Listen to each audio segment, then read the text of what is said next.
నా పేరు పెట్టబడిన నా జనులు తమ్మును తాము తగ్గించుకొని ప్రార్థన చేసి నన్ను వెదకి తమ చెడు మార్గమును విడిచిన యెడల ఆకాశము నుండి నేను వారి ప్రార్థన విని వారి పాపములను క్షమించి వారి దేశమును స్వస్థపరచుదును. చాలు. దేవుడు ఒక చక్కని వాగ్దానం, అంటే ఒక నెక్స్ట్ ఇయర్ వెళ్లే ముందుగా మనం సిద్ధపడవలసిన విషయం అన్నమాట. క్రొత్త సంవత్సరం వెళ్లే ముందు మనం సిద్ధపరచవలసిన విషయం. ఈ సంఘటన ఏంటంటే, సొలొమోను మహారాజు మందిరం కట్టాడు. మందిరం కట్టిన తర్వాత సొలొమోను ఆయన ప్రార్థన చేస్తున్నాడు, ప్రభా మరి ఈ మందిరంలో ఎవరైతే ప్రార్థన చేస్తారో, ఈ మందిరం తట్టు చూసి ఎవరైతే ప్రార్థన చేస్తారో వాళ్ళకు నువ్వు మేలు చేయాలి, వాళ్ళను నువ్వు దీవించాలి, వాళ్ళని ఆశీర్వదించాలి, వాళ్ళని స్వస్థపరచాలని ప్రార్థన చేస్తాడు అనమాట. ఇలాగా దేవుని సందులో ప్రార్థన చేస్తున్నప్పుడు దేవుడు మళ్ళీ ఈ మాట మాట్లాడతాడు. ఏమని మాట్లాడతాడంటే, నా పేరు పెట్టబడిన నా జనులు అంటే దేవుని పిల్లలు, నా పేరు పెట్టబడిన నా జనులు ఏం చేస్తారు?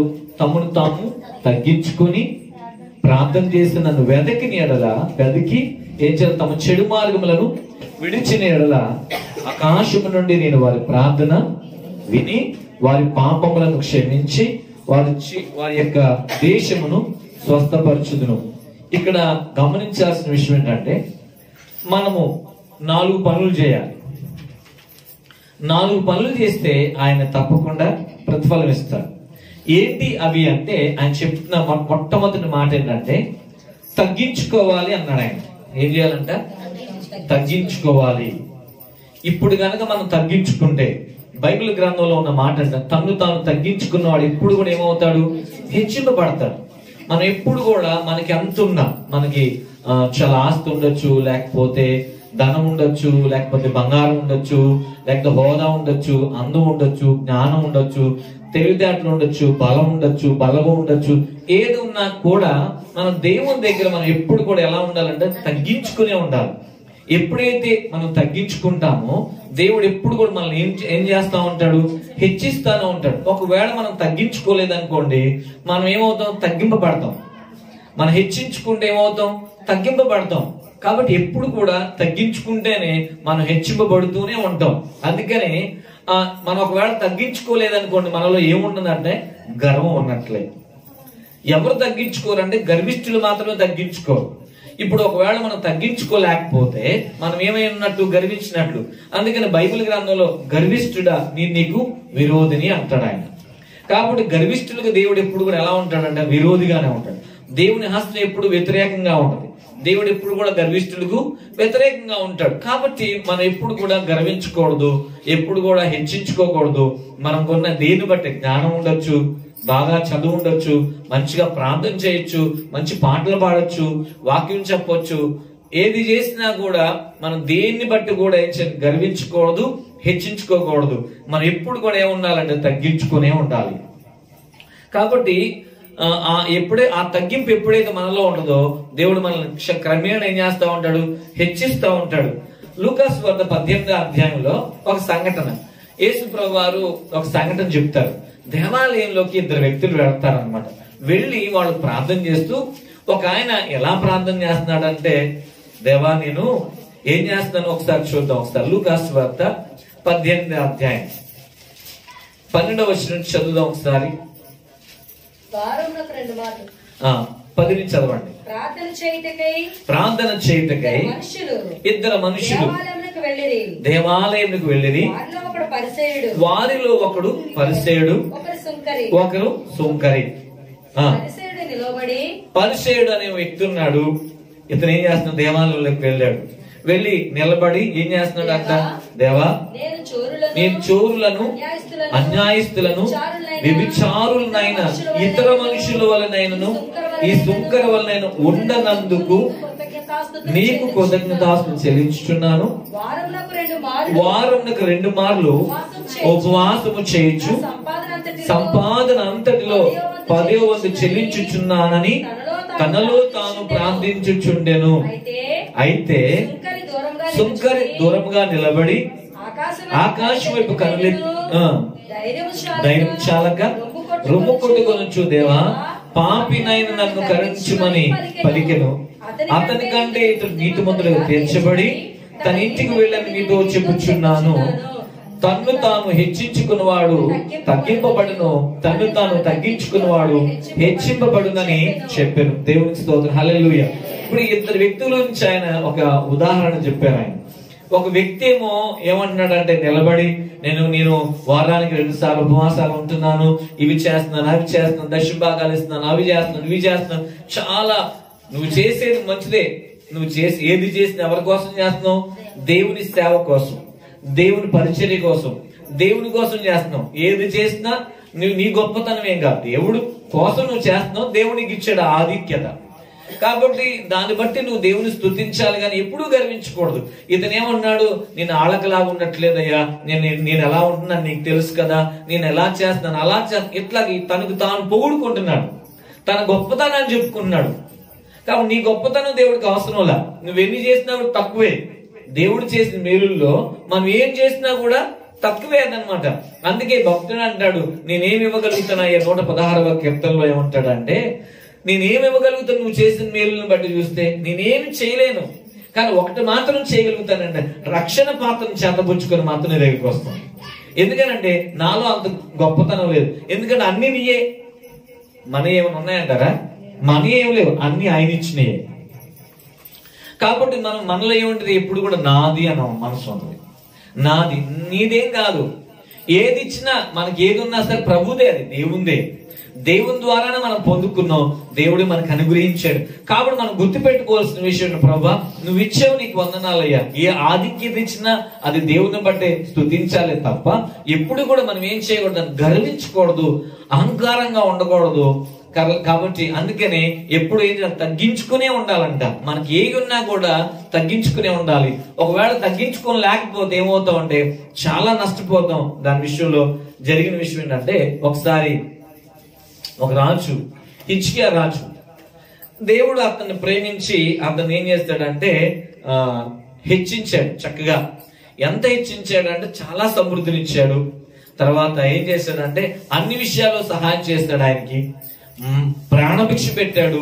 వీటన్నిటిని బట్టి ప్రభువును స్తుతించకుండా అతనిలో ఒక గర్వం వచ్చింది. మీరు ఒకసారి ఇదే 2వ దినవృత్తాంతాల గ్రంథము 12వ అధ్యాయం ఒకసారి మనం చదివితే, 2వ దినవృత్తాంతాల గ్రంథం 12వ అధ్యాయం 6-7 వచనాలు ఒకసారి చూడండి. ఒకసారి అప్పుడు ఇశ్రాయేలీయుల అధిపతులను రాజులు తమను తాము తగ్గించుకొని యెహోవా న్యాయస్థుడని ఒప్పుకొనిరి. తర్వాత 2వ దినవృత్తాంత గ్రంథంలో 32వ అధ్యాయం చూడండి. హిజ్కియా రాజు గురించి చూడండి. 32వ అధ్యాయం 26వ వచనం ఒకసారి చదవండి. 32వ అధ్యాయం 26వ వచనం. హిజ్కియా హృదయ గర్వము విడిచి, హిజ్కియా ఏ గర్వాన్ని? హృదయ గర్వం. అంటే హిజ్కియాకి ఏమొచ్చింది? గర్వం వచ్చింది. హిజ్కియాకి ఏమొచ్చింది? గర్వం వచ్చింది. మీరు ఆలోచన చేయండి. విషయం ఏంటంటే హిజ్కియా ఏం చేశాడు, ఎప్పుడైతే దేవుడు అతని మరణ పరిస్థితులు వస్తే దేవుడు స్వస్థపరిచాడు. ఎందుకంటే యెషయా గ్రంథం 38వ అధ్యాయంలో యెషయా ప్రవక్త ద్వారా దేవుడు మాట్లాడతాడు, వెళ్ళి హిజ్కియా రాజు చనిపోతాడు, నువ్వు వెళ్ళి ఆయన్ని చెప్పేసి అని చెప్పినప్పుడు ఆ విషయం హిజ్కియా రాజుకి యెషయా ప్రవక్త చెప్పగానే వెంటనే ఈ యొక్క హిజ్కియా ఏం చేస్తాడు, వాడతట్టు తిరిగి ప్రార్థన చేస్తాడు, అయ్యా నన్ను బాగు చేయండి. దేవుడు అతను స్వస్థపరిచి అతనికి ఆయుష్ ఇస్తాడు, 15 సంవత్సరాలు ఆయుష్ ఇస్తాడు. దాన్ని బట్టి దేవుని స్తుతించాడు. అయితే అతనికి ఏమొచ్చిందంట? హృదయ గర్వం వచ్చింది. చూడండి ఏం జరిగిందంటే, ఇప్పుడు ఎప్పుడైతే బాగుపడ్డాడో మరలా 15 సంవత్సరాల ఆయుష్ వచ్చింది, మళ్ళీ ఒక కొడుకు పుట్టాడు. జరిగిన విషయం ఏంటంటే అతను చూడడానికి పొరుగు దేశాల వాళ్ళందరూ వచ్చారు. ఎందుకంటే చావు బ్రతుకులో ఉన్నాడు, బ్రతికాడు. కాబట్టి ఇతను చూద్దామని చెప్పేసి పొరుగు దేశాల వాళ్ళు వస్తే, రాజులు వస్తే వాళ్ళకేం చేశాడంటే అతనుకున్నవన్నీ చూపించాడు. నేను ఎంత గొప్పవాడిని, నా ఆస్తి చూడండి, నా ఐశ్వర్యం చూడండి, మొత్తం చూపిస్తే వాళ్ళు ఏం చేశారని తెలుసా? రెండోసారి వచ్చి మొత్తం దోచుకున్నారు. మొత్తం అంతా దోచేసుకున్నారు. ఆలోచన చేయాలి. ఎప్పుడు కూడా ఎన్నున్నా సరే ఎలా ఉండాలి? తగ్గించుకొని ఉండాలి.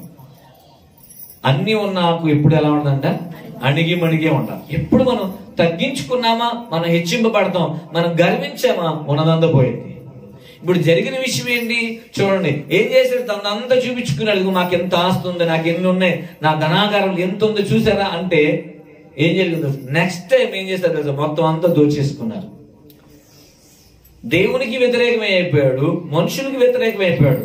తర్వాత తెలుసుకొని వెంటనే హిజ్కియా ఏం చేశాడంటే మళ్ళీ దేవుని సన్నిధిలో ప్రార్థించడం ప్రారంభించాడు. దేవా నన్ను క్షమించయ్యా. అందుకే అక్కడ హృదయ గర్వాన్ని విడిచి, చదవండి, హృదయ గర్వాన్ని విడిచి ఏం చేశాడు?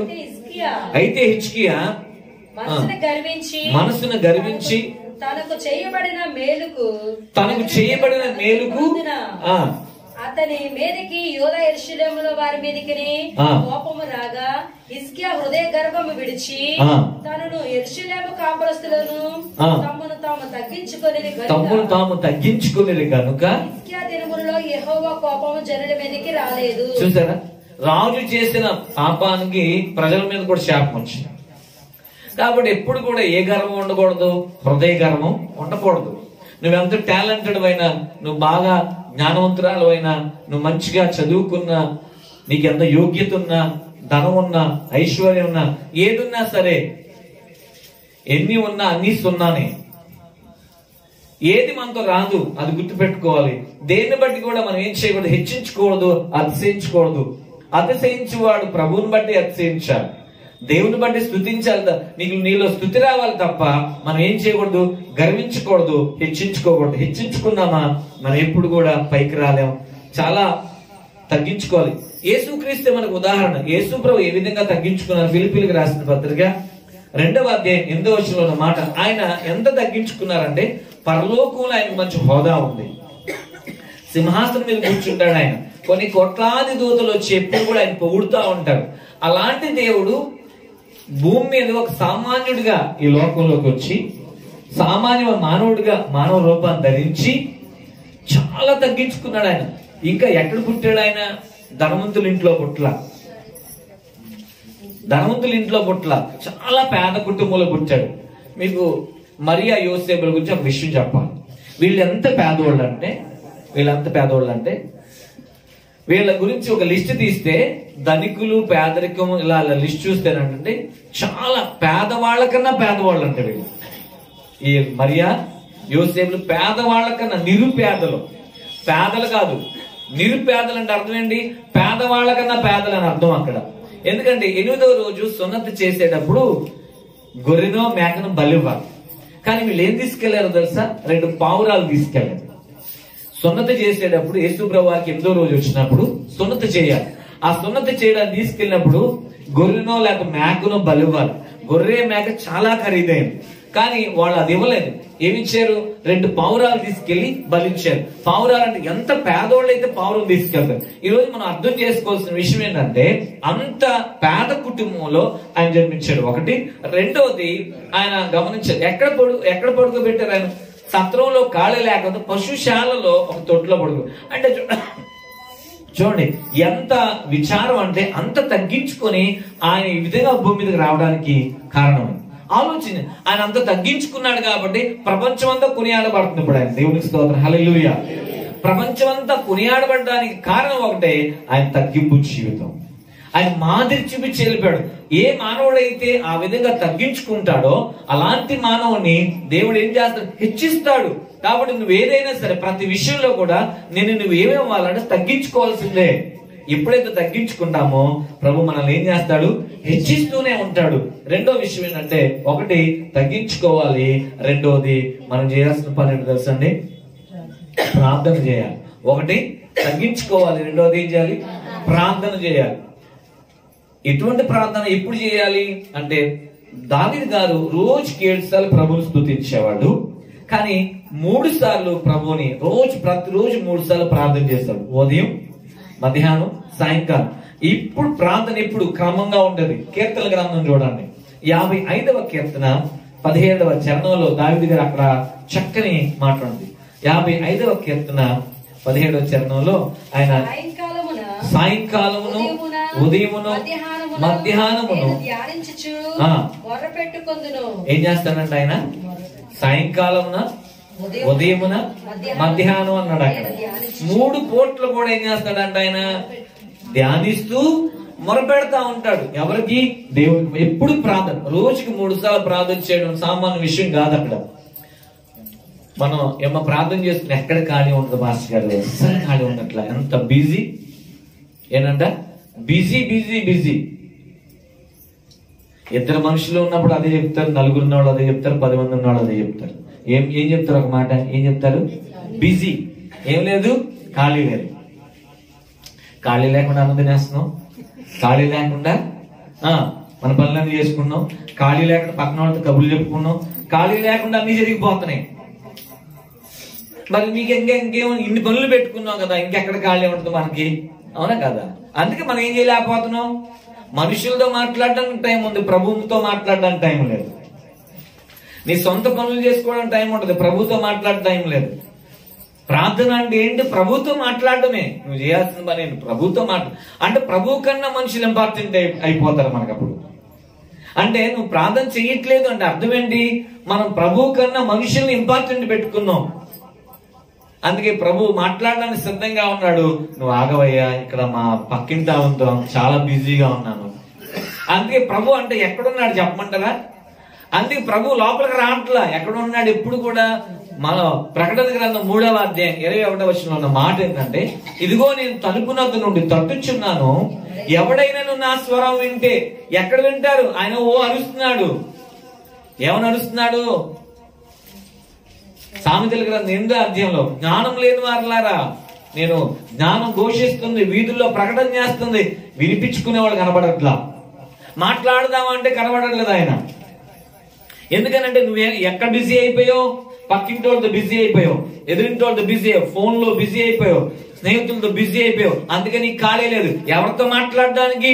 ప్రభుతో మాట్లాడు. ఇన్ని బిజీలు పెట్టుకుంటే ఆయనతో ఎక్కడ మాట్లాడతాం మనం? ఆయన ఏం చేస్తున్నాం? ఆ గేట్ బయటే పెట్టేస్తున్నాం, అందరిని ఇంట్లోకి రానిస్తున్నాం. మీకు ఒక విషయం చెప్పిన, క్రిస్మస్ లాస్ట్ జరగలేదు, అంతకుముందు క్రిస్మస్ అప్పుడు ఒక స్కిట్ వేస్తారు పిల్లలు. ఆ స్కిట్ లో ఒక ఆవిడ యేసుప్రభుని పిలిచింది, ఆహ్వానించింది.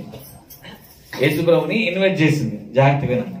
ఇన్వైట్ చేస్తే సరే యేసుప్రభు వచ్చింది. ఈ లోపు ఏం చేస్తుంది? యేసుప్రభు వస్తున్నాడని అందరికి చెప్పింది. ఇదిగో మా యేసుప్రభు వస్తున్నారు మా ఇంటికి అని చెప్పి ఫ్రెండ్స్ అందరికి ఫోన్ చేసి చెప్పింది. అలా కెమెరా నాన్న కూడా వచ్చాడు. సరే, జరిగిన విషయం ఏంటంటే, ఇప్పుడు యేసుప్రభు వచ్చారు, చక్కగా కూర్చోబెట్టింది, యేసుప్రభు కోసం పిండి వంటలన్నీ పెట్టింది. ఈ లోపు కెమెరా మ్యాన్ వచ్చాడు ఫోటో దించడానికి. యేసుప్రభు నిలబెట్టింది, ఆమె నిలబడి ఫోటో. ఈ లోపు ఫ్రెండ్ వచ్చింది, తలుపు కొట్టింది, లోపలికి వచ్చింది. యేసుప్రభు కొంచెం జరగండి అని చెప్పేసి ఏం పక్కన యేసుప్రభు పక్కన మధ్యలో ఫ్రెండ్ నిలబెట్టింది. మళ్ళీ ఫోటో దిగుదాం, మళ్ళీ రెండో వ్యక్తి వచ్చింది, టకటాక కొట్టింది. ఇలా రెండో వ్యక్తి వస్తే మళ్ళీ యేసుప్రభు మీరు జరగండి, ఇలాగా మా ఫ్రెండ్ వచ్చిందండి అని చెప్పేసి ఇలాగా 3, 4, 5 యాడ్ అవుతా ఉన్నారు. యేసుప్రభుని ఏం చేస్తున్నారు? జరుపుతానే ఉన్నారనమాట, జరుపుతానే ఉన్నారు. ఇలాగా ఒక 5, 6 వచ్చారు. వీళ్ళందరూ వచ్చేపాటికి యేసుప్రభుని ఏం చేస్తున్నారు? వీళ్ళు పక్కన పెట్టేస్తారు. ఈ లోపు ఏం జరిగింది? యేసుప్రభు పడిపోయాడు, అక్కడ ఫోటో తీసేసాడు. యేసు పట్టు వెళ్ళిపోయాడు అక్కడ. తర్వాత వీళ్ళు చూసుకుంటుండే ఫోటోలు ఎవరు లేరు, అందరూ ఉన్నారు, స్నేహితులు ఉన్నారు, ఫ్రెండ్స్ ఉన్నారు, పని మనిషి కూడా ఉంది చివరికి. కానీ ఎవరు లేరంటే యేసుప్రభు. ఎందుకని? ఎవరిని పట్టించుకోవాలా? నీ స్నేహితుల గురించి, నీ బంధువుల గురించి, నీ యొక్క అందచందాల కోసం ఎవరిని మర్చిపోయావు? యేసుప్రభుని మర్చిపోయావు. పట్టించుకోలే, ఆయన ఉన్నాడా లేడా ఏం చూడట్లా. ఆలోచించాలి. యేసుప్రభుని ఎక్కడ పెడతాం? బయట పెడతాం, అందరిని లోపలికి పిలుస్తున్నాం. ఈరోజు మనకి యేసుప్రభు కన్నా మన వాళ్ళు ఎక్కువైపోయారు, బంధువులు ఎక్కువైపోయారు, స్నేహితులు ఎక్కువైపోయారు. ఉండకూడదని చెప్పను, ఉండాలి. కానీ వాళ్ళతో పాటు వాళ్ళకన్నా ముఖ్యమైన ప్రభు నీతో మాట్లాడు. ప్రభుతో నువ్వు మాట్లాడాలి. ప్రభుతో నువ్వు మాట్లాడకుండా నువ్వెవరితో మాట్లాడతావు? నీకేం మేలు కలుగుద్ది? నీకేం ఆశీర్వాదం? ఆయన నీకు ఆశీర్వాదాలు ఇద్దాం, నీతో మాట్లాడదాం వస్తే నువ్వేం చేస్తున్నావు అంటే ఆయన పక్కన పెట్టేస్తున్నావు, మనుషులతో కబుర్లు ఆడుతున్నావు, స్నేహితులతో కబుర్లు ఆడుతున్నావు, వాట్సాప్ లో మెసేజ్లు, ఫోన్ లో కాల్స్. అర్థం చేసుకోవాలి. ఇంకా రకరకాలుగా ఉంటా ఉన్నాయి. ఆలోచన చేయాలి. ఇంకా టైం ఎక్కడ ఉంది నువ్వు మాట్లాడడానికి ప్రభుతో? దావీదు గారు అంత రాజయ్య ఉండి కూడా రోజుకి ఎన్నిసార్లు ప్రార్థన చేస్తాడు? 3 సార్లు. ఎంత బిజీగా ఉంటాడు ఆయన. అయినా సరే తన క్రమాన్ని ఎక్కడ వదిలిపెట్టలా. ఎంత బిజీ అయినా ఒక చిన్నప్పటి నుంచి ఆయన అదే పని. గొర్రెలు కాసుకునేటప్పుడు 3 సార్లు ప్రార్థన చేశాడు, రాజు అయినా సరే 3 సార్లు ప్రార్థన చేశాడు, తర్వాత అరణ్యంలో ఉన్నా సరే 3 సార్లు ప్రార్థన. ఎక్కడ తన జీవితంలో 3 సార్లు ప్రార్థన మానిపోలా. ఈ రోజు మనం ఆలోచన చేయాలి. కొంతమంది ఎలా ఉంటారంటే, ఒక అవసరం తీరాలనుకోండి, తెగ ప్రార్థన చేస్తూనే ఉంటారు, అవసరం తీరేదాకా. అవసరం తీరిపోయింది అనుకోండి, అసలు ప్రార్థన వైపు చూడరు కొంతమంది. ఎందుకని? అవసరం తీరిపోయింది, ఇంక ప్రభుత్వం ఇంక పని ఉంది, పక్కన పెట్టి తర్వాత మళ్ళీ అవసరం పిలుస్తానయ్యా. చూసా, పని మనిషిని పిలుస్తారు అవసరం అయినప్పుడు. అట్లా ప్రభుని వాడుకుంటా ఉంటారు కొంతమంది. ప్రభు ఒక పని మనిషి కాదు, లేకపోతే నువ్వు వాడుకునే ఒక వస్తువు కాదు ఆయన. ఆయన ఏంటి? నిన్ను నడిపించడానికి, నీకు సహాయం చేయడానికి, నీతో ఉండడానికి ఉండేవాడు ఆయన. కానీ నువ్వు ఆయన్నేమో బయట పెడుతున్నావు, అందరితోనే మాత్రం సహవాసం ప్రభుతో సహవాసం కలిగి ఉన్నట్ల ఆలోచన. ప్రార్థన చాలా ముఖ్యమైనది. ప్రార్థన నీ జీవితాన్ని మార్చుద్ది, ప్రార్థన పరిస్థితులు మార్చుద్ది. దేవునికి స్తోత్రం, హల్లెలూయా. కాబట్టి నువ్వు మానకుండా అనుదినం ఖచ్చితంగా ఏం చేయాలో తెలుసా? ప్రార్థన చేయడం చాలా ముఖ్యం. ప్రార్థన చేయగలగాలి, ప్రార్థన చేయమంటున్నాడు ఆయన. ఈరోజు మనం గుర్తుపెట్టుకోవాల్సిన విషయం అదే. తర్వాత 3వ విషయం ఏమన్నాడు? నన్ను వెదకి అన్నాడు. ఏం చేయాలంట? వెదకి. ఒకటి తగ్గించుకోవాలి, రెండోది ఏం చేయాలి? నువ్వు గుర్తుపెట్టుకోండి. ఒకటేమో ఏం చేయాలి? నువ్వు తగ్గించుకోవాలి, రెండోది ప్రార్థన చేయాలి, మూడోది ఏం చేయాలి తెలుసా? వెదకాలి. ఏం చేయాలంట? వెదకాలి. ఏం చేయాలంట? వెదకాలి అంటున్నాడు ఆయన. ఎక్కడ వెదకాలి? దేంట్లో కనపడతాడు ఆయన? ప్రభు ఎక్కడ కనపడతాడు తెలుసా? వాక్యంలో కనపడతాడు ఆయన. ఉదయాన్నే లేచి ఏం చేయాలి? మనం ప్రార్థన చేసి దేవుని సన్నిధిలో వెతకాలి. వాక్యంలో ప్రభు మాట్లాడతాడు. ప్రార్థన అంటే నువ్వు ప్రభుతో మాట్లాడతావు, వాక్యం అంటే ప్రభు నీతో మాట్లాడతాడు. ప్రార్థన అంటే నువ్వు ప్రభుతో మాట్లాడతావు, వాక్యం అంటే ప్రభు నీతో మాట్లాడతాడు. అందుకని ఏం చేయాలి? ప్రభు ఎక్కడ కనబడతాడు? వాక్యంలో కనబడతా ఉంటాడు అక్కడ. అందుకే ఏం చేయాలి? వెతకాలి. అందుకే వెండిని వెతికినట్లు ఆయన వెతకాలంట. దాచబడిన ధనాన్ని వెతికినట్లు మనం వెతకాలి. ఆయన మాట్లాడే మాటలు ఎలా ఉంటాయంటే నీ జీవితాన్ని ఆశీర్వాదకరంగా మారుస్తాయి, నిన్ను వెలుగులోకి నడిపిస్తాయి. ఎందుకంటే వెలుగు కావాలి మనకి. చీకటి ఉందనుకోండి, దేనికోసం వెతుకుతాం? కొవ్వొత్తు కోసం వెతుకుతాం. చీకటి ఉందనుకో, లాంతర్ కోసం వెతుకుతాం. ఎందుకని? ఈ వెలుగు మనల్ని ఏం చేస్తుంది? చీకటిలోంచి బయటికి తీసుకొస్తుంది. అందుకే వెతకాలి. అందుకంటాడు, నీ వాక్యము నా పాదములకు దీపం అంట. ఏంటంట? నీ వాక్యము నా పాదములకు దీపము, నా త్రోవకు వెలుగై ఉంది. దేవుని వాక్యం చాలా గొప్పది. దేవుని వాక్యము చాలా గొప్పది. వాక్యాన్ని ఎప్పుడు కూడా మనం మర్చిపోకూడదు. ఏం చేయాలి? రోజుకి 3 సార్లు ప్రార్థన చేయాలి. అలాగే వాక్యాన్ని కూడా ధ్యానం చేయాలి. బైబిల్ చదవడం మర్చిపోకూడదు. అందుకని అన్నాడు, నన్ను వెతకి. వాక్యం అనుదినం చదవాలి. వాక్యం వెలుగులో మన జీవితాలు సరిచేయబడతాయి. వాక్యం చదవలేదనుకోండి, మనం ఏంటో తెలియదు. ఇప్పుడు వాక్యం ఎలాంటి ఒక అర్థం లాంటిది.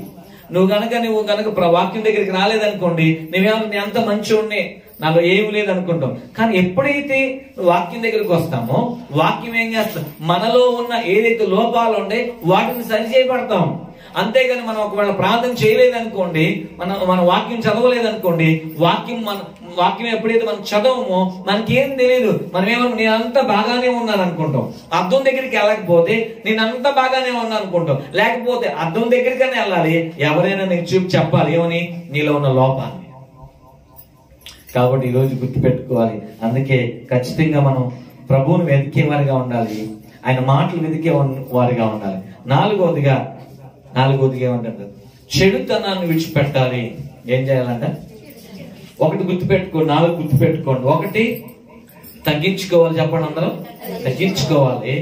నిద్రపోవడం అందరూ చెప్పండి, తగ్గించుకోవాలి. గట్టిగా చెప్పండి, తగ్గించుకోవాలి. రెండోది నిద్రపోవాలా? ఒకటి తగ్గించుకోవాలి, రెండోది గట్టిగా చెప్పాలి. మీరు చెప్పకపోతే నేను నిద్రపోతున్నారు అనుకుంటున్నా, అందుకే అన్నా. ఒకటి తగ్గించుకోవాలి, రెండోది ప్రార్థన చేయాలి, మూడోది ఏం చేయాలంట? వాక్యాన్ని వెతకాలి. ఏం చేయాలంట? వాక్యాన్ని. నాలుగోది ఏం చేయాలంటే చెడుతనాన్ని విడిచిపెట్టాలి. ఏం చేయాలంట? చెడుతనాన్ని ఇదే అన్నాడు దినవృత్తాంతుల గ్రంథంలో 7వ అధ్యాయం 14వ వచనంలో అదే అన్నాడు ఆయన.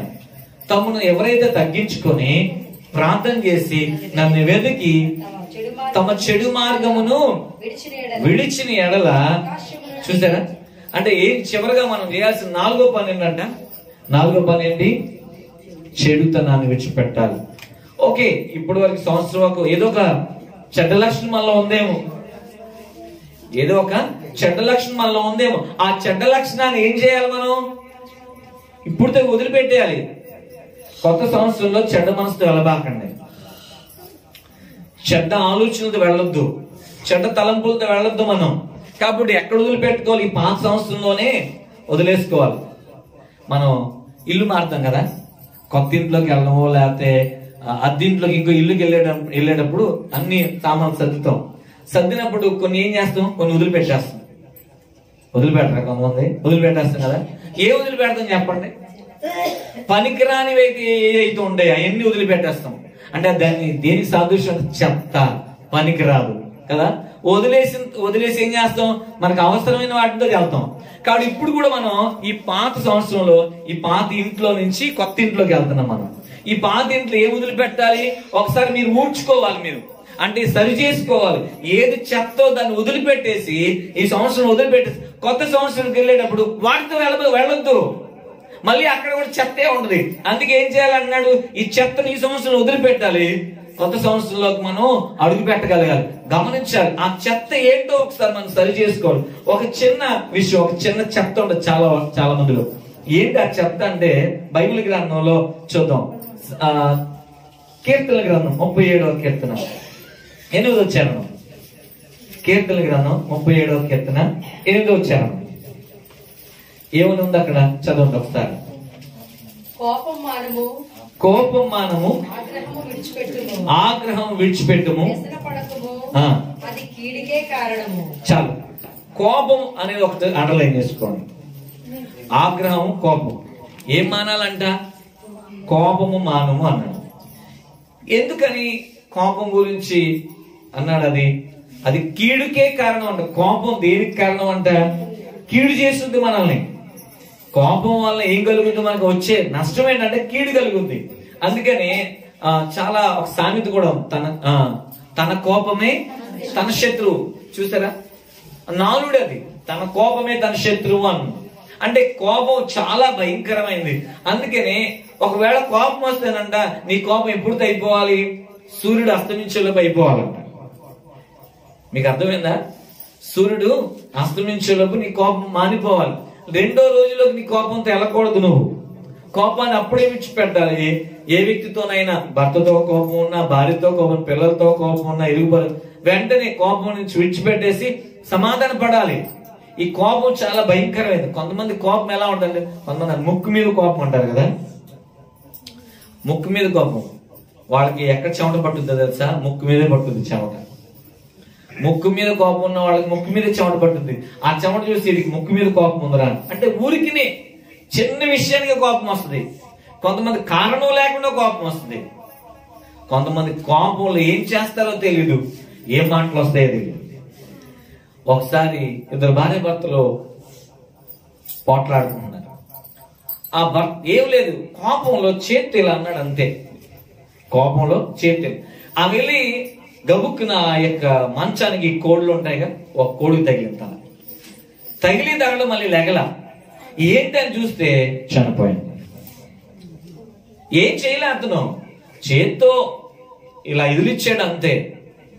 వాళ్ళిద్దరి యొక్క పరిస్థితులు బట్టి ఆమె ఏం చేసింది? వెళ్ళి ఆ యొక్క మంచి కోడికి తగిలింది. ఈ నీళ్ళు కోడికి గొద్దలా, కానీ చేత్తో అంటే కోపంలో ఏం జరుగుతుందో తెలియదు. అందుకే కోపం చాలా భయంకరమైంది. అందుకే యాకోబు రాసిన పత్రికలో కోపం గురించి ఏమన్నాడంటే, యాకోబు రాసిన పత్రిక కోపం ఎందుకు వద్దన్నాడు, కోపం ఎంత పాపమైందో. యాకోబు రాసిన పత్రిక 1వ అధ్యాయం 19వ వచనం చదవండి. నా ప్రియ సహోదరులారా, మీరు సంగతి ఎరుగుదురు కనుక ప్రతి మనుషుడు వినుటకు వేగిర పడువాడును మాట్లాడుటకు నిదానించువాడును కోపించుటకు నిదానించువాడే ఉండవలెను. చాలండి, తర్వాత చూద్దాం. కోపించుటకు ఎలా ఉండాలంట? నిదానించువాడే ఉండాలి. ఎందుకంటే కోపం చాలా నష్టాన్ని తీసుకొస్తుంది. కోపం కీడుకే కారణం. అందుకే కోపం విషయంలో ఏముండాలి? నిదానం ఉండాలంట.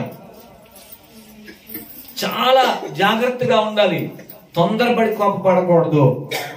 కోపం వల్ల చాలా నష్టాలు జరుగుతాయి. అందుకన్నాడు కోపించుటకు నిదానించాలి అంటున్నాడు. తర్వాత ఎందుకనగా 13 ఇప్పుడు చదవండి 20వ వచనం.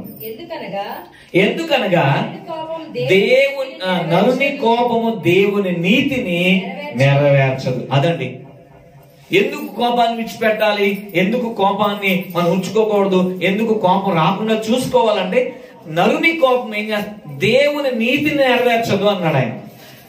దేవుని నీతిని నెరవేర్చదు అన్నాడు. ఎందుకంటే కోపంలో ఏం మాటలు వస్తాయో, ఎంత భక్తిపరుడికైనా, ఎంత ప్రార్థనాపరుడికైనా, ఎంత భక్తి కలిగిన వాడు కోపం వస్తే మాటలు ఏమొస్తే అర్థం కాదు. అదే మోషే జీవితంలో జరిగింది. మోషే చాలా భక్తిపరుడు. మోషే ఎలాంటి వాడు అంటే, మోషే గురించి దేవుడు ఇచ్చిన స్టేట్మెంట్ ఏంటంటే, మోషే నా ఇల్లంతట్లో నమ్మకస్తుడు అంటాడు. మోషే ఎలాంటి వాడు అంటే చాలా సాత్వికుడు. భూలోకంలో మోషే లాంటి సాత్వికుడు ఎవరు లేరు. మోషేకి ఎప్పుడూ కోపం రాలే. ఎన్నోసార్లు ప్రజలు 6 లక్షల కాల్బం, ఇంకా చాలా పిల్లలు ఉన్నారు, ముసలోళ్ళు, వీళ్ళందరూ కలిసి సుమారుగా 15 నుంచి 20 లక్షల ప్రజలు నడిపిస్తున్నాడు. ఆ సందర్భంలో ఎన్నోసార్లు మోషేని హింసించారు, మాటలతో అవమానపరిచారు, హేళన చేసి చాలా సందర్భాలు ఓర్చుకున్నాడు. ఒక సందర్భంలో ఓర్చుకోలేకపోయాడు. మోషే ఓర్చుకోలేకపోయాడు. దేవుడు అన్నాడు, మోషే వీళ్ళకి నీళ్లు కావాలి, ఇదిగో ఈ బండతో మాట్లాడు అన్నాడు. అంతకు ముందు ఒకసారి నీళ్లు అవసరమైనప్పుడు బండను కొట్టు అన్నాడు. కానీ ఈసారి ఏమన్నాడు అంటే, నువ్వు బండను కొట్టక్కర్లా, నువ్వు మాట్లాడితే ఏమొస్తాయి? నీళ్లు వస్తాయి. కానీ మోషే ఏం చేశాడంటే బండను బాగా బాధేసి అక్కడున్న ప్రజలను ద్రోహులారా అంటాడు. ఏంటండి, ఇంత నీతిమంతుడు, ఇంత భక్తిపరుడు, భూలోకులు అంత సాత్వికుడే పడిపోయాడు కోపం విషయంలో. ఈ రోజు మనమంతా కాబట్టి ఆ విషయంలో దేవుడు రాజీపడు. కోపం విషయంలో నువ్వు వచ్చే మాటలు భయంకరంగా ఉంటాయి. కోపం విషయంలో నువ్వేం చేస్తావు నీకు తెలియదు. అందుకే కోపాన్ని నువ్వు మానాలి, కోపాన్ని అడుచుకోవాలి. ఆ కోపమే మోషేని కానాన్లో తీసుకెళ్ళలేకపోయింది. మోషేకి ఆయుష్ కూడా ఆగిపోయింది. 120 సంవత్సరాల కల్లా మోషే చనిపోయాడు. అక్కడ అర్థం చేసుకోండి. ద్వితీయోపదేశకాండం చూడండి. ద్వితీయోపదేశకాండం ఏం జరిగిందో అక్కడ చూడండి. దేవుడు స్వయంగా మోషే అంత కష్టపడి ప్రజలందరూ నడిపించి ఎన్నో బాధలు భరించి అవమానాలు భరించాడు. కానీ చివరికి మోషే ఎక్కడికి వెళ్ళలేకపోయాడు అంటే కనాన్లోకి వెళ్ళలేకపోయాడు. ఎందుకు వెళ్ళలేకపోయాడు చూడండి. ద్వితీయోపదేశకాండం అసలు ఎంత బాధ వేస్తుంది ఒక రకంగా. 32వ అధ్యాయం 48వ వచనం చూడండి. ఆ దినమున యెహోవా యెహోవా మోషేతో ఇలా నేను ఎరుకో ఎదుటనున్న మోయాబు దేశమందలి పర్వతము అనగా నెబో కొండ ఎక్కి నేను ఇశ్రాయేలులకు స్వాస్థ్యముగా ఇచ్చుచున్న కానాను దేశమును చూచి నీ సహోదరుడైన అహరోను హోరుకొన మృతి పొంది తన స్వజనుల ఎదుగు చేరినట్లు నీవు ఎక్కబోచిన కొండ మీద మృతి పొంది మీ అన్నయ్య చనిపోయాడు, నువ్వు కూడా చనిపోతావు. తర్వాత ఎందుకు అనగా నువ్వు మీ అన్నయ్య మీరు సీను అరణ్యంలో కాదేశు మొరీబా నీళ్ల యొద్ద ఇశ్రాయేలు మధ్యను నన్ను పరిశుద్ధపరచక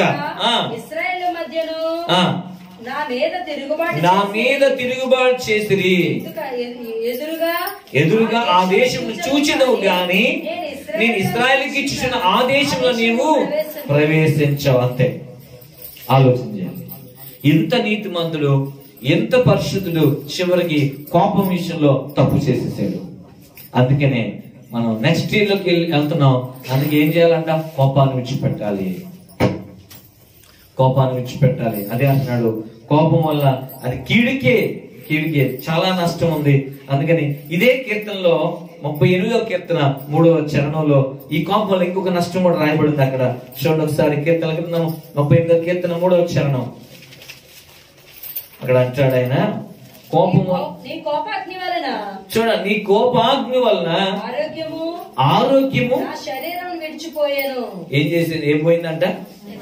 ఆరోగ్యం శరీరం నుంచి పోయిందంట. కోపం వల్ల ఏం పోతున్నాయి? ఆరోగ్యాలు పోతున్నాయి.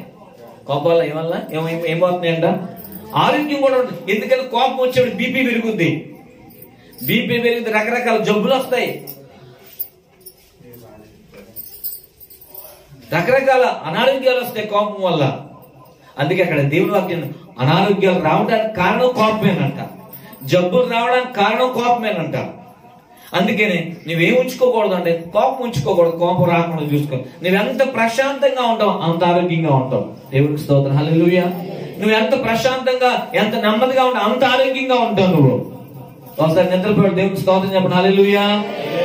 గట్టిగా చెప్పండి, హల్లెలూయా. నిద్రపోయాడు చెప్పమన్నా. కాబట్టి ఆలోచించాలి, కోపాన్ని ఏం చేయాలి? నువ్వు విడిచిపెట్టాలి, కోపాన్ని విడిచిపెట్టాలి. ఈ కోపం వల్ల మోషే కనాల్లో ప్రవేశించలేకపోయాడు. కోపం వల్ల అనారోగ్యాలు వస్తాయి, కోపం వల్ల రకరకాల సమస్యలు వస్తాయి. ఇంకేంటి? చదవండి. నా పాపమును బట్టి నా ఎముకలలో స్వస్థత లేదు. కోపం పాపం తీసుకురావడానికి, పాపం చేయడానికి కారణమైంది. కోపం ఏంటంట? పాపం చేయడానికి కారణమైంది. అందుకే ఎముకలలో ఏం లేదంట? స్వస్థత లేదన్నాడు. అంటే చూడండి, రోగం, జబ్బు వచ్చేసింది, ఎముకలు జబ్బు వచ్చింది అతనికి. ఆలోచించండి, అంటే కోపం ఎంత నష్టాన్ని తీసుకొచ్చింది ఈ రోజు. అందుకే నువ్వేం మానాలి? కోపాన్ని మానాలి. ఈ సంవత్సరం ఈ కోపం ఎంతతో క్లోజ్. నెక్స్ట్ ఇయర్ లోకి వెళ్తున్నావు. దేనితో వెళ్ళకూడదు నువ్వు. ఎవరేమన్నా చక్కగా 2 పళ్ళు ఉన్న 36 పళ్ళు ఎగిలిస్తే వెళ్ళాలి మనం. ఎవరేమన్నా సరే ఏం మాట్లాడకూడదు. యేసుప్రభువు వారు కూడా అదే చెప్పారు. ఆయన నా మాట అబద్ధం కాదు, నిజమే. అది దేవుని వాక్యం చెప్తుంది. మత్తయి సువార్త 5వ అధ్యాయం 11-12 వచనాలు చూడండి. ఖచ్చితంగా మీకు కోపం వస్తుంది ఒకవేళ అలా జరిగితే. కానీ కోపం రాకూడదు అన్నాడు ఆయన. ఏం చేయాలన్నాడు? సంతోషించాలంట, నవ్వుతూ ఉండమన్నాడు ఆయన. చదవండి ఒకసారి మత్తయి సువార్త 5వ అధ్యాయం 11వ వచనం, 5:11-12 చదవండి. నా నిమిత్తము చాలు నిందించి నిందేస్తారు. నిందేసినప్పుడు కోపం రాదా? నిందేస్తారు నీ మీద, నువ్వేం చేయలే కానీ నిందేస్తారు. కోపం రాదా? ఖచ్చితంగా కోపం వస్తుంది. తర్వాత హింసిస్తారంట, కోపం రాదా? తర్వాత అబద్ధముగా చెడ్డ మాటల పలికినప్పుడు మీరేంటంట? నిందలు వచ్చినప్పుడు ధన్యురాలువే. చెడ్డ మాటలు పలుకుతారు నీ మీద, ధన్యురాలువే. ఏం చేసినా నిన్ను హింసిస్తారు, ధన్యురాలువే. చూసారా? ఆయన ఏమంటాడు? మనం అంటే అదృష్టవంతులు అంట. మీరు సంతోషించి ఆనందించండి, పరలోకంలో మీకు ఫలం కలుగుతా అన్నాడు ఆయన. దేవునికి స్తోత్రం, హల్లెలూయా. కాబట్టి కోపంతో వెళ్ళకూడదు. కొత్త సంవత్సరంలోకి ఏమి విడిచిపెట్టాలంట? కోపాన్ని విడిచిపెట్టాలి. ఆరోగ్యంగా ఉంటావు నువ్వు. కోపాన్ని విడిచిపెట్టాలి, శ్రమల పాలవ్వం మనం. కోపాన్ని విడిచిపెడితే పరలోకానికి ప్రవేశిస్తాం. కాబట్టి కోపం వల్ల చాలా నష్టం. కాబట్టి ఈ రోజు మనం గుర్తుపెట్టుకోవాలి. 4 విషయాలు జ్ఞాపకం చేసుకోవాలి. 1 తగ్గించుకోవాలి, 2 ప్రార్థన చేయాలి, 3 దేవుని వాక్యాన్ని వెతకాలి. నాలోని చెడుతనాన్ని, అది ఏ చెడుతున్నా అది కోపం. అందరిలో ఉండదు కోపం, అది ఎక్కువ శాతం ఉంటది. కొంతమంది కోపం కాదు ఇంకొకటి ఉండొచ్చు. ఏ చెడు లక్షణం ఉందో మనకు తెలియదు. ఏ చెడు లక్షణం ఉందా ఈ సంవత్సరంతో ఆగిపోవాలి. నూతన సంవత్సరంలోకి వెళ్ళేటప్పుడు ఆ చెడు లక్షణం విడిచిపెట్టేసి నూతన సంవత్సరంలోకి వెళ్ళాలి మనం.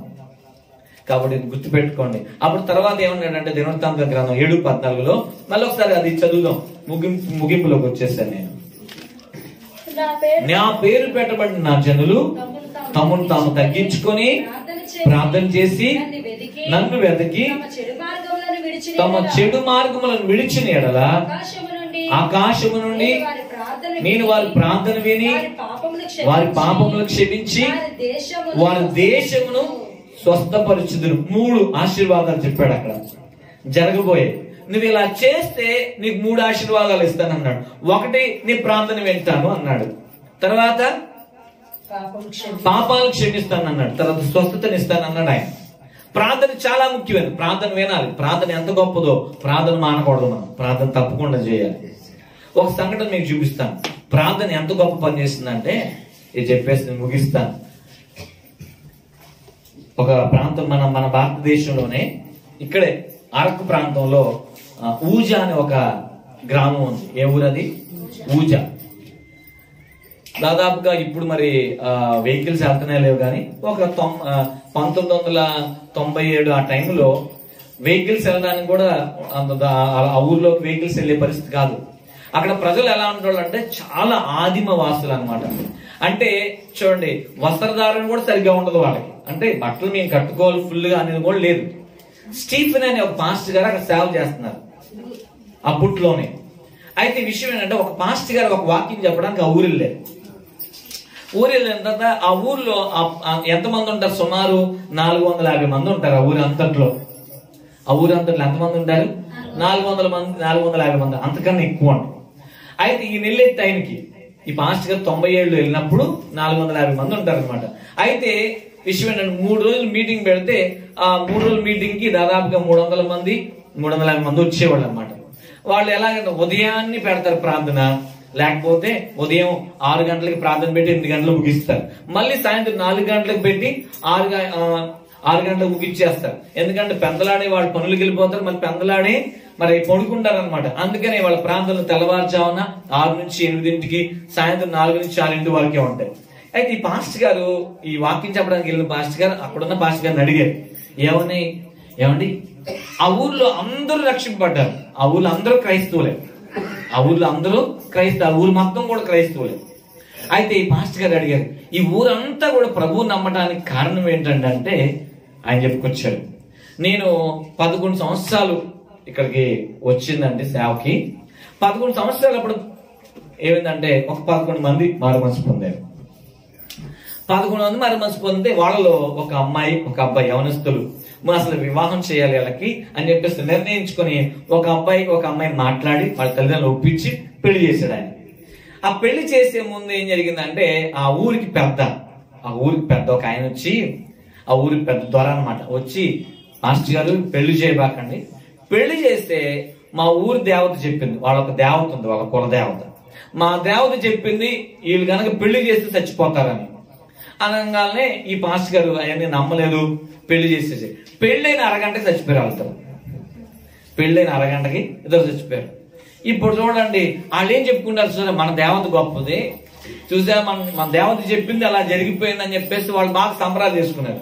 ఈ పాస్టర్ గారు ఏం చేస్తారు, వాళ్ళిద్దరిని ఒక గుడిసెలో తీసుకెళ్లి, ఆ ఇద్దరు బాడీస్ ని తీసుకెళ్లి వాళ్ళ మధ్యలో మోకరించి, ప్రభా ఇక్కడ నీ నామం అవమానం రాకు, నువ్వేం చేస్తావు నాకు తెలియదు, వీళ్ళు మళ్ళీ బ్రతకాలి, నీకు అసాధ్యమైనది ఏది లేదయ్యా, నువ్వు చేయగలుగుతావు, ఏడ్చి ప్రార్థన చేస్తా. అలా సాయంత్రం అయిపోయింది అనమాట.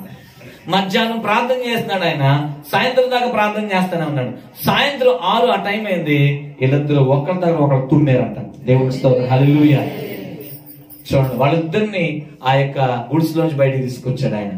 గుడిసెలోంచి బయటికి తీసుకెళ్ళ వాళ్ళందరూ, ఊరు వాళ్ళందరూ ఇప్పుడు అప్పుడు దాకా పండగ చేసుకున్నారుగా, మా దేవత చాలా గొప్పదని. ఎప్పుడైతే వీళ్ళిద్దరు బయటకు వచ్చారో అప్పుడు ఆ ఊరు పెద్ద ఆగండ్రా, మన దేవత కాదు, మన దేవత బ్రతికున్న వాళ్ళని చంపింది, వాళ్ళ దేవుడు చచ్చిపోయిన వాళ్ళు బ్రతికిచ్చాడు అన్న. దేవుని స్తోత్రం చెప్పండి.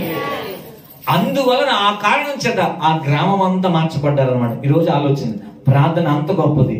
ఈ రోజు కనుక మనం ప్రార్థన చేయగలిగితే ఏదైనా జరుగుద్ది, జరగదు ఏమీ ఉండదు. అందుకే మనం చేయవలసిన పని ఏంటంటే ప్రార్థన. ఆ ప్రార్థనే మన జీవితాల్లో గొప్ప కార్యాలు జరిగిస్తాయి. ఆ ప్రాంతంలో అంత అద్భుతమైన కార్యం జరగడానికి కారణం ఏంటంటే ప్రార్థన. ఈ రోజు అదే అన్నాడు, మీరు ప్రార్థన చేయండి, మీరు ప్రార్థన చేస్తే మీ ప్రార్థన వింటాను అంటున్నాడు ఆయన. మీ ప్రార్థన వింటాను, మిమ్మల్ని నేను స్వస్థపరుస్తాను అని చెప్తున్నాడు ఆయన. ఈ రోజు ప్రార్థించే వారిగా ఉండాలి. దావీదు గారు రోజుకి 3 సార్లు ప్రార్థన చేస్తాం. ఈ రోజు ప్రార్థన అంటే ప్రభుత్వం మనుషులతో మాట్లాడే సమయాన్ని గడపడం కాదు, ప్రభుత్వం మనం మాట్లాడదాం, ప్రభుత్వం మనం గడుపుదాం. దేవుని మన జీవితాలు అద్భుతమైన కార్యాలు జరిగిస్తాడు. ఆ ప్రాంతంలో మన కుటుంబాలు జరుగుతాయి. అంటే ఇప్పుడు మనం ఎలా తీసుకోవాలి, కొంతమంది రక్షణ లేకపోతే, చచ్చిపోయిన నా ఆత్మ లేకపోతే, నా ఆత్మ లేనివాడు నా వాడు కాదన్నాడు ఆయన. మన జీవితం, మన కుటుంబాలు ఎంతో మంది ప్రభు లేకపోతే బ్రతుకున్న మనుషులైనా సరే చచ్చిపోయినట్లు కనపడతా ఉంటారు. వాళ్ళ ఆత్మ చచ్చిపోయినట్లే, వాళ్ళు మళ్ళీ బ్రతకాలంటే నువ్వు ప్రార్థన చేయగలగాలి. అట్లాంటి ప్రార్థన నువ్వు చేయగలిగితే దేవుడు చచ్చిపోయిన వాళ్ళని ఎలా బ్రతికించాడో అలాగే మన జీవితాల్లో చచ్చిపోయిన పరిస్థితులు ఉంటాయి, మరలా బ్రతికిస్తాడు ఆయన, జీవింపు చేసే దేవుడు ఆయన. అందుకే మనం చేయగలిగింది ఒకటే, ఏంటో తెలుసా, మనందరికి ఒకటే ఆయుధం, ప్రార్థన. అది గనక మనం చేయగలిగితే మన జీవితాలు అద్భుతాలు జరుగుతాయి. దేవుడి ప్రార్థన, ఈ మాటలు దేవుడు దీవించిన గాక. ఆమె ప్రార్థన చేద్దాం దయచేసి. అందరూ కూడా కళ్ళు మూసుకోండి. ఒక్క నిమిషం, ఈ 15 నిమిషాలు ఉన్నాయి, ఇంకా 15 నిమిషాలు ప్రార్థన చేసుకోండి ఒకసారి. దేవుడిని ప్రార్థన ఆలకిస్తాడు ఆయన. నీ ప్రార్థన నీ ప్రార్థన ఆలకిస్తాడు ఆయన. ఊజా అనే ప్రాంతంలో దేవుడు అద్భుతమైన కార్యం జరిగించాడు ప్రార్థన ద్వారా. నువ్వు ప్రార్థన చేయగలిగితే దేవుడు నీ జీవితంలో అద్భుతం, ఆయనకు అసాధ్యమైనది ఏదైనా చేయగలుగుతాడు. సమస్తం సాధ్యమే. ప్రార్థన చేయగలగాలి, మనం ప్రార్థన చేయగలగాలి. కొత్త సంవత్సరంలో మనం ప్రార్థనతో వెళ్ళాలండి.